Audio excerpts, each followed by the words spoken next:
Hello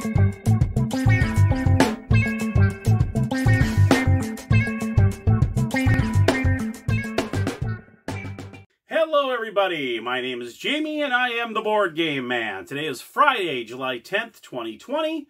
It's Friday, and that means I go over my newest additions I have added to the board game collection behind me.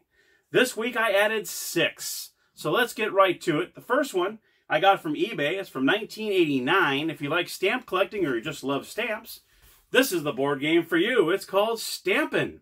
Let me show you the board, what it looks like. Here it is. There it is right there. And what you're trying to do is you're trying to get 2 sets of 4 kind of stamps. Now these are the cards right here. You can see they have special occasions, folk art, which some of these might look familiar, flowers, wild animals, stamp collecting, dogs, and so on. They have all sorts of different kinds in here. And you're trying to get 2 sets of 4. And the first player to do that wins the game. And you can see here, these are actually pretty cool. These are the playing pieces. They're actually the logo from the United States Postal Service. There's 4 of these, which is kind of cool. And I remember I saw this on Norm's channel, the Board Game Museum. And I totally understand, I totally agree with what he said about these stamp cash. These are actually the bills that you see in the game.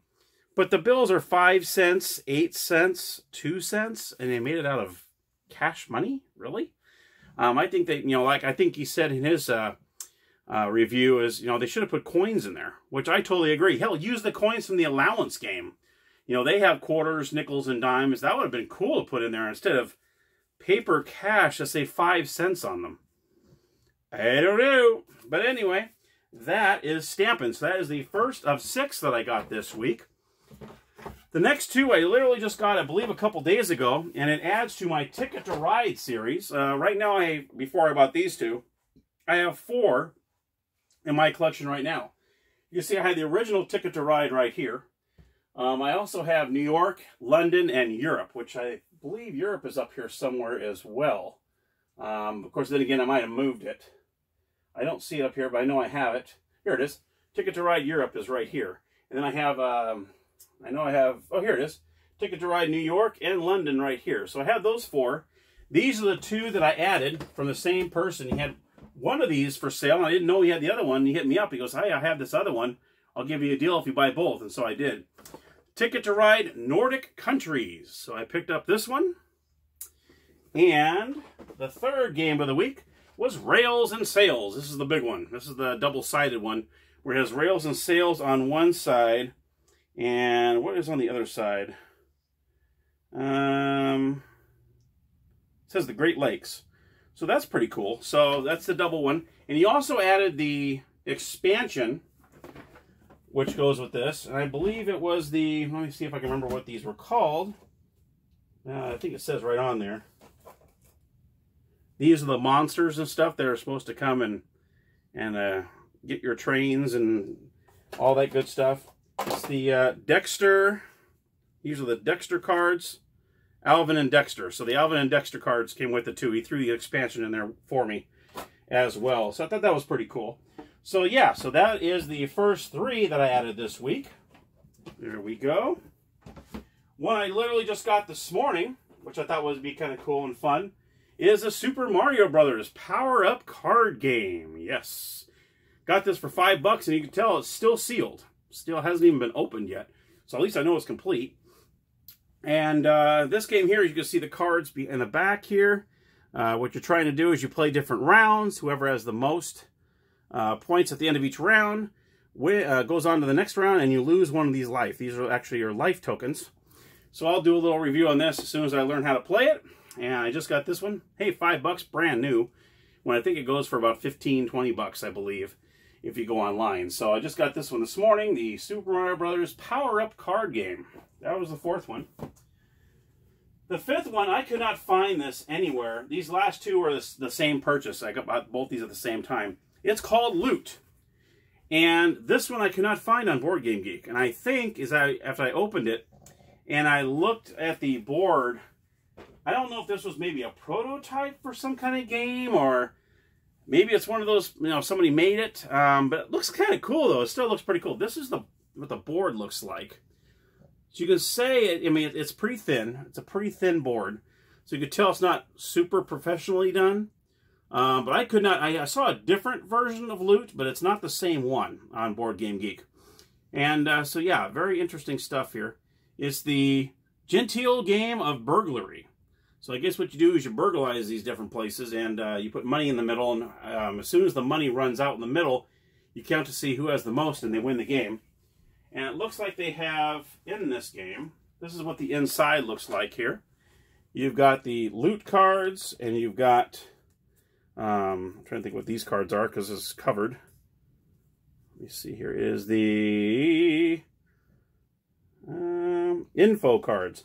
So you got info cards, loot cards, you got 2 dice. You have these 3 little cork, they look like little cork boards. Almost little corks, red, white, and blue. And you also have, here are the dollar bills. They're all in $1,000 increments, and this is the instructions on either side. Whoops, woo. So that's how this game was. So I thought it'd be, you know, it seemed like it's very unique, and hey, why not? I'll take a look at it. Why not, you know?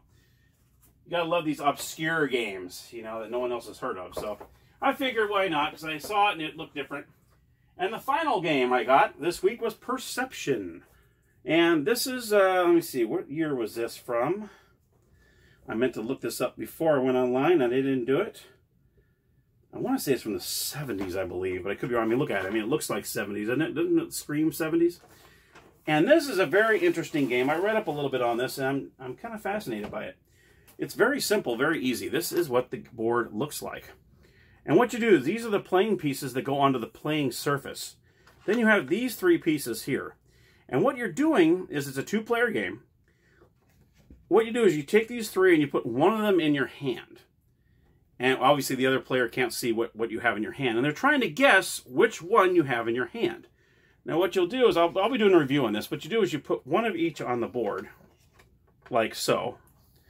And what you do is say that you have the red ball in your hand. And they guess, oh, the black square. And they said, nope, I have the red circle. So what you do is you move the red circle 1 space up. As soon as 2 of the, and what you're doing is you're going back and forth trying to guess what you have in your hand. And the first 2 markers to make it in the middle, it ends that round. Whoever had those, you could either player can have 1 point, or one player would have 2 points, and so on. The first player to 5 points wins. If any of your pieces never left the back row, you get -1 point. And that's, in a nutshell, pretty much how that goes. So I thought that was very interesting. So that is the game, what it looks like here. And you can see it's this red ball, and you have like a black cube, which almost looks like a dice, or a little smaller than a die without any pips on it. And then this white piece here almost looks like a guitar pick almost, but just plain. And so yeah, that very interesting. So that is Perception. And that was my 6th and final game of the week that I purchased this week. And I didn't really spend too much money on this stuff, which is actually great. I actually got pretty good deals and everything. So I'm pretty happy with the purchases this week, especially the Ticket to Ride. Because I've only played the original Ticket to Ride, and that was a blast. I had so much fun with that.